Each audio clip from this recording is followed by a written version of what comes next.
The boy tossed his only SIM card into the trash. After finalizing his plans to study abroad, he walked away from home without looking back, a home that had only ever given him disappointment. But his parents thought he was just throwing a tantrum. When they showed up at his place intending to scold him, they were stunned to find him living in a tiny, bare apartment. In the dead of winter, his only source of warmth was a single thin blanket. It was only then that they realized how tough his life had been. But by then, it was far too late. Years ago, when the boy was still small, his parents left for the big city in pursuit of money, leaving him behind in the countryside with his aging grandmother. Hoping they'd come back sooner, he studied hard and always ranked first in class. But every time he shared his good grades, they responded with broken promises, always saying they were too busy with work or needed to take care of his younger siblings. They had forgotten he was their child too. When the boy turned 19, his long-absent parents finally came back. He was so excited that he went to wait for them at the village entrance hours in advance. But the reunion he had dreamed of turned out to be nothing like reality. His parents' attention was solely on his younger siblings. They barely even acknowledged his presence. They brushed him off with a casual "go home first" and then took his siblings out for a big meal. Despite the cold treatment, he still clung to hope.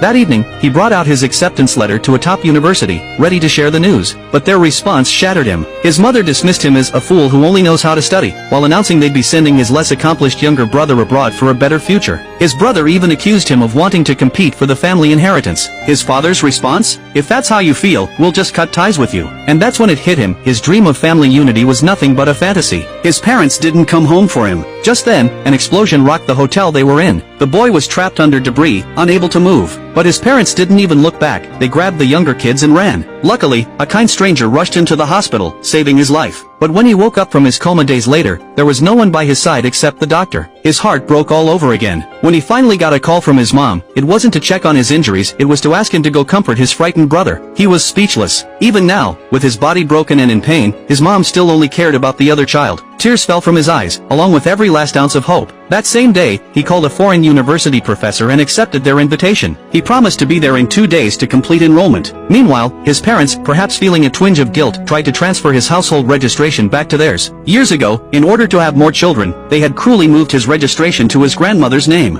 He had grown up with her surname ever since. Now, they wanted to make it right and change it back. But the boy didn't care anymore. Without hesitation, he threw the new household paperwork in the trash and went straight to the office to finalize his plans to leave the country. Back home, he tore down all the awards he had ever earned. Then he tossed an old family portrait, one he had drawn as a child, into the fire and watched it burn. His grandmother's passing and his parents' indifference had destroyed every last emotional tie he had. After saying one final goodbye to his grandmother, he boarded the bus and left. The day of his official family naming ceremony finally arrived. The village elder recited the traditional words, but the boy never showed. Just then, his younger sister ran in, panicked. She had seen him leave with her own eyes. His mother called frantically, but no one answered. Still, they refused to believe he would skip the most important moment.